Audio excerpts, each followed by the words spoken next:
नमस्कार. आऊचा खाऊ या यूट्यूब चॅनलवर मी मेधा तुमच्या सगळ्यांचं मनापासून स्वागत करते. आता बाजारामध्ये कैऱ्या मिळायला लागलेल्या आहेत.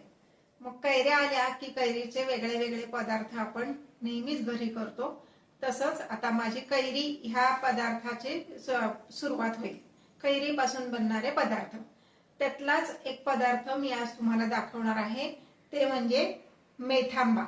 पारंपरिक पद्धत कैरीचा आंबट गोड तिखट असा मेथांबा आपल्या पानाची डावी बाजूची शोभा वाढवणारा आणि चटपटीत चमचमीत, अगदी नुसतं मेथांबा आणि पोळी जरी आपण खाल्ली तरीही आपलं पोट भरतं, इतका छान हा चटपटीत सगळ्यांना आवडणारा मेथांबा.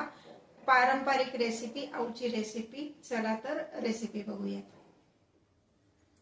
आता आपण रेसिपीला सुरुवात करूयात. त्यासाठी मी एक कैरी चिरून घेतलेली आहे. थोडीशी मोठ्या मोठ्या फोडी करायच्यात, अगदी बारीक करायचे नाही, कारण शिजल्यावर त्या अजून बारीक होतात. गॅसवर स्टीलची कढई ठेवलेली आहे. मुद्दाम स्टीलची कढई घेतली कारण आपल्याला आंबट पदार्थ करायचा आहे.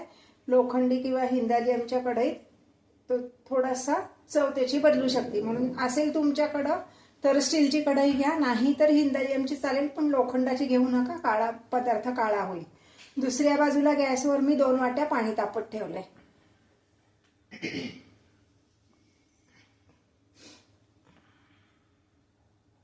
तेल जास्ती घालायचं नाहीये ह्याला, 1च चमचा तेल घालायचंय, नाही तर तेलाचा तवंग येतो वरती. प्रत्येक पदार्थानुसार तेलाचं प्रमाण आपलं बदलत असतं. काही पदार्थांना तेल भरपूर सढळ हाताने घातलं तर पदार्थ छान होतात. काही पदार्थांना तेल कमी घालायचं म्हणजे पदार्थ छान लागतो. नेहमी मी सांगितले तसंच, जेव्हा आपण स्टीलची कढई वापरतो तेव्हा तेल आधी घालायचं, म्हणजे मग ते व्यवस्थित तापतं आणि त्याचा धूर होत नाही. तेल तापलेलं आहे. आता ह्यामध्ये मी घालते छोटा चमचा एवढी मोहरी. गॅस बारीक केलाय. जिरे घालते आणि आपण नावातच आपल्या मेथांबा असा आहे. मी गॅस बंद केलाय, तेल जास्ती तापलंय म्हणून. आणि हे पहा, असं चांगलं एक पोहे खायचा 1 चमचा एवढ्या मेथी दाणा घालायचा आहे. मेथी दाणा अख्खाच घालायचा आहे, तरी पण तो जास्ती करपून द्यायचा नाही, फक्त तो तळला गेला पाहिजे. करपला की जास्ती कडू लागतो, म्हणून मी गॅस बंद केला की आहे एवढ्या ह्या हीटवर तो व्यवस्थित तळला जाईल. मेथी दाण्याचा असा खमंग वास येतोय.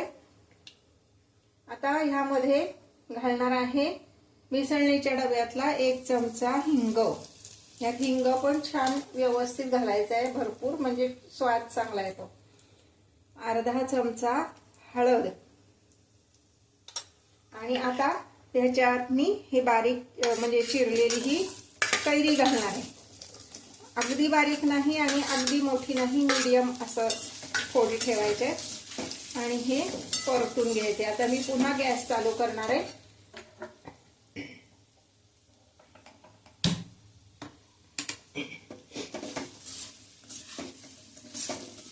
आणि हे व्यवस्थित परतून घ्यायचंय. गॅसची फ्लेम मीडियम ठेवायची आहे.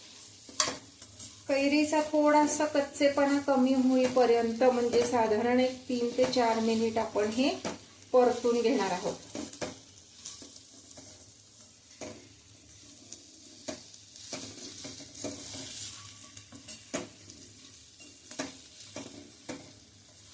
मी इथे तोतापुरीची कैरी घेतलेली आहे. तुम्हाला आवडत असेल तर तुम्ही आंबटवाली कैरी घेतली तरी चालेल, पण मग त्या कैरीला गूळ जास्ती लागतो.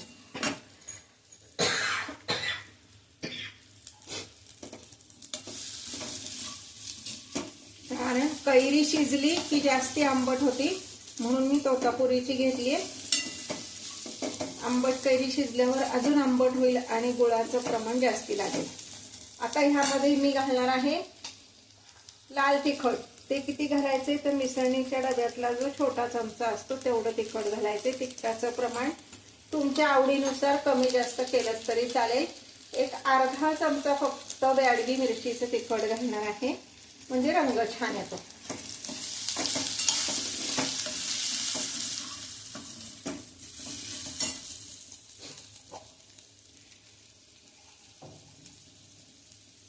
एक चमचा एवढं मीठ घालायचंय. मिठाचं प्रमाण सुद्धा तुमच्या आवडीनुसार कमी जास्त केलं तरी चालणार आहे.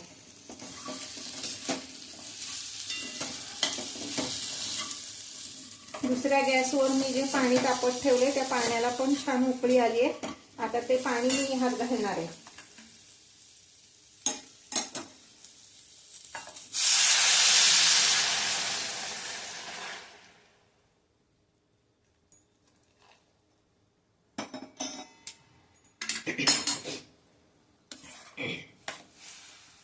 हे व्यवस्थित शिजून द्यायचंय आणि शिजल्यानंतर मग ह्यात गुळ घालायचंय. आधीच गुळ घातला तर गुळाचा पाक तयार होईल आणि कैरीची फोड अशी कडक होईल.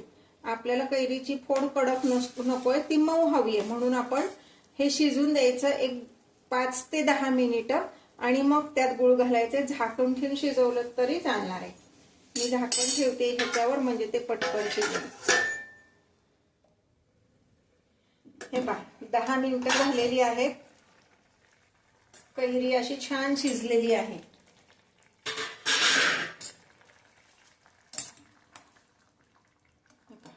कैरी शिजली आहे कसं ओळखायचं? त्याचा रंग बदललाय. आणि असं जर तुम्ही हातावर घेऊन बघितलं दाबून तर ती हे पहा ती फोड अशी मोडली जाते व्यवस्थित. आता ह्यामध्ये मी साधारणपणे 3 ते 4 टेबल स्पून एवढा गुळ घालते. मग असे मी म्हणलं तसं की कैरी शिजल्यावरती जास्ती आंबट होती म्हणून गुळ ह्यामध्ये जास्ती घालायचा आहे. तुमच्या आवडीनुसार कमी जास्त केलात तरी काही हरकत नाही. चव घेऊन बघायची आणि मग ठरवायचं की अजून हवाय का. म्हणजे तुम्हाला जर आंबट हवं असेल तर आधी थोडासा गुळ घाला. तो व्यवस्थित विरघळला की चव घेऊन बघा आणि अति आंबट वाटलं तर तुमच्या आवडीनुसार तुम्ही त्यामध्ये गुळ घालू शकता.